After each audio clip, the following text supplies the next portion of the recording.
Hi, I'm Lisa, a 30-year-old mother of two amazing kids. Before I dive into my story, please don't forget to like and subscribe to follow along with more tales from my life. Now, let's get into the heart of it. Living on property owned by my in-laws with my husband and our kids seemed perfect at first. It was one of those setups where you imagine big family dinners and cousins growing up more like siblings.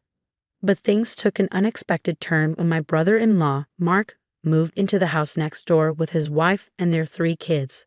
Initially, it was just small favors, watching Mark's kids for an hour here and there. "Hey, Lisa, could you watch them while I run to the store?" Seemed reasonable at first, but as weeks passed, the favors became demands. "Just keep an eye on them this afternoon, will you? I've got errands." Mark's casual requests soon became a daily routine.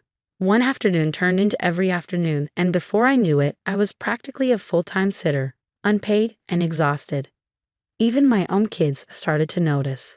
"Mom, why are you always watching Uncle Mark's kids? Don't we do stuff anymore?" Each question broke my heart. I loved my nieces and nephews, but I missed my own kids. Our afternoons filled with little adventures and lazy picnics in the backyard.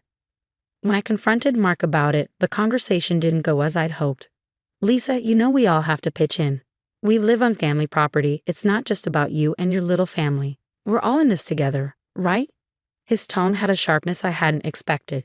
It felt less like a question and more like a warning. The implication was clear. My living situation was leverage he was ready to use. I tried talking to my husband about it. "Honey, I'm really struggling with the amount of time I'm spending with Mark's kids. It's becoming too much." He sighed, rubbing the back of his neck anxiously. "I know, Lisa, but what do you want me to do? Mark is family, and he's right next door. Plus, Mom and Dad wouldn't want us to cause a stir." His words stung. Not only was I feeling overwhelmed and exploited, but now it seemed like I was alone in this struggle. Mark's demands were straining my relationship with my own children and my husband. I lay awake that night, the weight of my husband's nonchalance and Mark's entitlement suffocating me. I love my family, but at what point did my duties to them outweigh my responsibilities to my own children and to myself? As the days passed, the strain grew. Each request from Mark added to an invisible barrier building between me and my sense of freedom. I needed a solution, a way to reclaim my life and ensure my children didn't feel like secondary characters in their own home story. But with every passing day, the answer seemed to slip further away, buried under familial obligations and the fear of upsetting a delicate balance that had never really favored me to begin with. "Come on, Lisa. It's just a few hours more each week. You're helping the family. Isn't that what we should all be doing?" Mark's words were smooth, but the edge behind them was impossible to miss. "You know we're tight right now, Mark. I've got my job, the kids have their schedules. I can't manage all this without something giving way. Look, if you can't prioritize what's important, maybe you shouldn't be here at all. I'm sure I can talk to Mom and Dad about this situation." His threat hung in the air, thick and heavy. The idea of being evicted because I couldn't meet his demands was absurd, yet terrifyingly possible. His words echoed in my head, a relentless reminder of the precarious thread our lives hung by. Later that evening, I tried to open up to my husband about it. He was tired, the lines on his face deeper after a long day. Mark mentioned talking to his parents if I don't comply with what he wants. Can you believe that? Using their house as leverage? He paused, the wariness in his eyes shifting to discomfort. "He's my brother. He wouldn't really do that, would he? Maybe it's just his way of nudging you to help more." "That's not a nudge. That's a threat. And why am I the only one who has to help more? Why doesn't he ask the same of anyone else?" He didn't answer, just shifted his gaze to the floor, a silent admission that left a cold dread settling in my stomach. The room felt smaller, the walls closing in as the reality of my situation became clearer. Days passed, and the tension grew. Conversations with Mark became a careful dance around landmines, each word measured, each sentence weighed for impact. "Why can't your wife help with the kids sometimes? Why is it always me?" Mark laughed, a harsh sound that grated on my nerves. "Because she's busy with her new project, and you, well, you're just here, aren't you? Available and capable. Think of it as your contribution to our collective well-being. Being available doesn't mean I'm at your disposal, Mark. This is unfair to me or my kids." He shrugged, dismissive. "Fair is relative. Look, just think about it.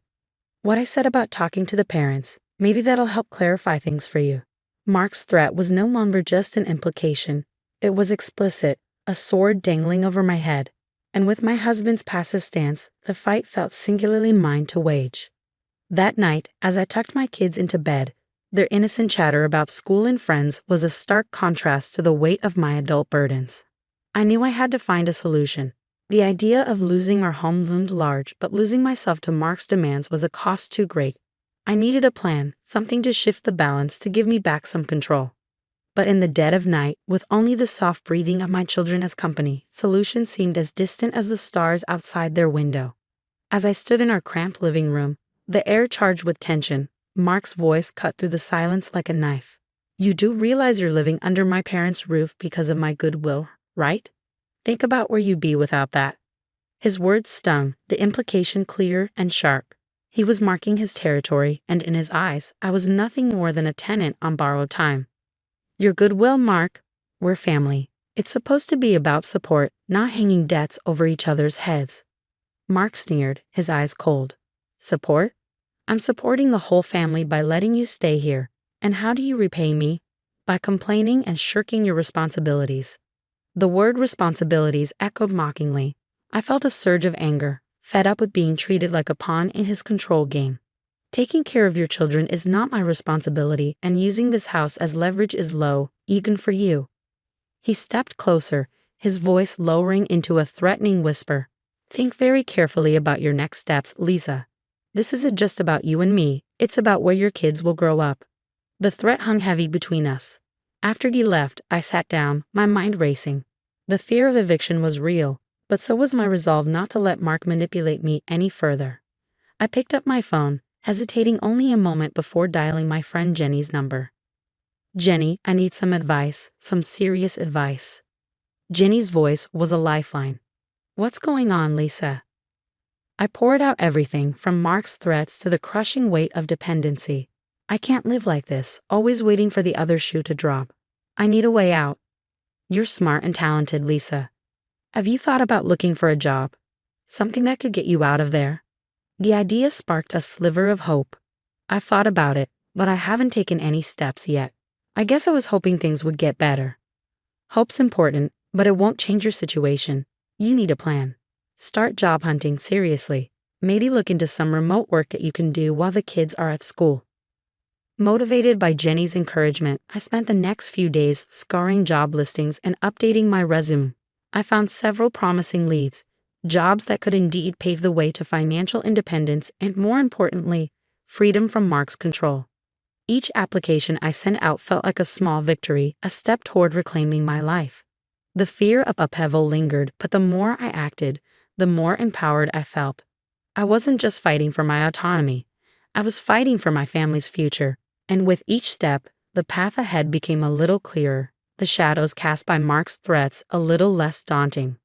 Armed with a notebook hidden in the kitchen drawer, I began documenting every interaction with Mark, every command he issued, every threat he muttered. It was meticulous, sometimes draining work, but each entry was a step toward my liberation. One sunny afternoon, while the kids played in the yard, I approached Sarah, Mark's usually quiet sister-in-law. "Sarah, have you ever felt overwhelmed by Mark's expectations?" I ventured cautiously. Sarah paused, glancing around before leaning closer. "Overwhelmed?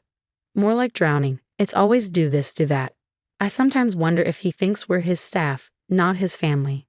I nodded, feeling a spark of alliance. "I'm trying to do something about it, Sarah. I'm documenting everything. If we ever need to stand up to him, really stand up, we'll need proof." Sarah's eyes widened slightly, then she nodded. "Count me in. It's high time someone did something. What do you need me to do?" "Just keep track of anything he says, or does that feels off. Write it down, and we can compile it." With Sarah's support, I felt a renewed vigor. Our clandestine conversations became regular snippets of solidarity that bolstered my courage. Encouraged, I reached out to other relatives. Subtly, I began weaving a network of the overlooked and underappreciated within our family. We shared stories, documented grievances, and a quiet rebellion started to form right under Mark's nose. Meanwhile, I intensified my job search. Late at night, after the kids were asleep, I scoured job boards and sent out applications. The breakthrough came unexpectedly. A a call for an interview for a remote position that fit my skills and schedule perfectly. Thank you for considering my application. I'm very excited about the opportunity to contribute, I said during the interview, my voice steady despite the butterflies in my stomach. The interviewer's response was encouraging. We're impressed with your resume, Lisa. We think you'd be a great fit. When the job offer arrived via email, it felt like a lifeline thrown across stormy seas. The salary was more than enough to consider a move. I printed the offer, the paper tangible proof of a potential new beginning. That night, I laid the offer on the kitchen table, tracing the words with my fingers, allowing myself to imagine a life free from Mark's shadow. I planned out the next steps, budgeting, looking for a rental, and discussing the move with the kids. As the plan solidified, I felt a mix of fear and excitement, but above all, there was determination. I wasn't just plotting an escape for my own family, I was setting a precedent. Perhaps in doing so, I would light a beacon for others in my family, showing that Mark's control was not absolute, that change was possible. We were not just his pawns, we were players too, and it was our move. With a new job secured and my dossier of evidence thick with documented grievances, I called for a family meeting. It was time to bring everything into the open. As everyone gathered, the air was thick with tension, anticipation mingling with a faint hope of resolution. Mark, unaware of my newfound position, carried his usual air of authority. I've called this meeting because there are things we need to discuss as a family, I began, my voice stronger than I felt. It's about our family dynamics, about how we treat each other. Mark scoffed lightly. What is this, a therapy session? Come on, Lisa, what's the real reason we're here? Ignoring his remark, I continued pulling out my notes. It's about fairness, respect, and boundaries, things that have been sorely lacking. I looked around, meeting the eyes of my family members. Many of us have felt overshadowed by Mark's demands and expectations. It's time we address this. One by one, I read the entries from my notes, instances where Mark had overstepped, times he manipulated our dependencies for his gain. The room grew quieter with each example, the weight of the words settling around us. Then, unexpectedly, Sarah spoke up. Lisa's right, I've felt it too. Mark, you've been taking us for granted, using our gratitude for this home to control us. Others chimed in, their voices tentative but growing in confidence.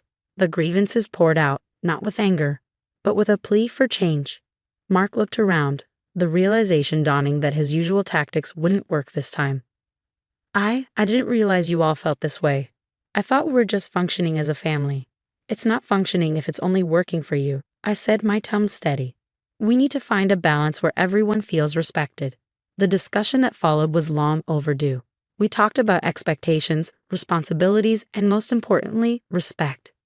By the end, the family dynamic had shifted perceptibly. Mark, faced with the collective voice of the family, had to acknowledge his overreach. In the weeks that followed, I prepared for our move. The decision to leave was bittersweet, filled with the promise of independence but tinged with the sadness of change. We found a small house, not far, but far enough to start anew. On moving day, as I looked back at the house that had been both a haven and a prison, I felt a surge of relief. Mark was there too, quieter, his usual bravado dimmed by the family's stand. We're starting over, Mark, I said, not unkindly. Maybe now you'll rethink how you treat people. He nodded, the gesture small but significant. As we drove away, the weight of years seemed to lift. We were moving towards something new, something ours. And back at the old house, a family was learning to rebuild not just their relationships, but their understanding of each other. Now that our story has ended, I'd love to hear your thoughts. Should family property ever be used as leverage in personal conflicts? Drop your opinions in the comments below. And if you enjoyed this video, please like and subscribe to our channel.